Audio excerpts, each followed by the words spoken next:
So, garnishes are not just for decoration. They make the drinks more appealing of lamig tan-awon. So, imagine drinking a cocktail while garnish. Murag boring, di ba? But garnishes is not just for the aesthetics. Garnishes also enhance the flavor. Like, for example, if we have lemon or lime, it adds the acidity and freshness of drinks.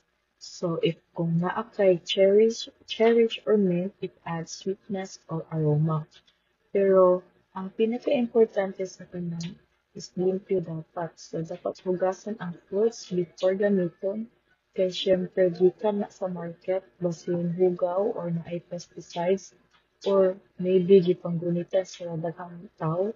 And guys, ayaw kalimpi pag-remove sa stickers of plastic before cutting. Eh, saon man kung makasawa sa drink, choking hazard na siya. So another thing I learned is costing.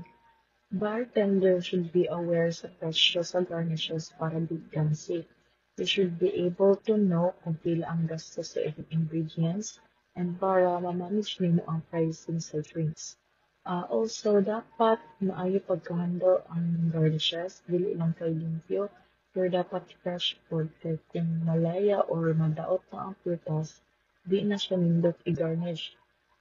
Also, it would be nice and very convenient if ready-made na ang garnishes para fast ang service. So, if you imagine daghan ang customers tapos mag-cut pa ka og mga prutas on the spot. Dugay kaayo, so preparation is the key. So overall, garnishes are really important. They add beauty, flavor, o professionalism sa bartending. Dili lang ni basta decoration, pero part siya sa experience of customer.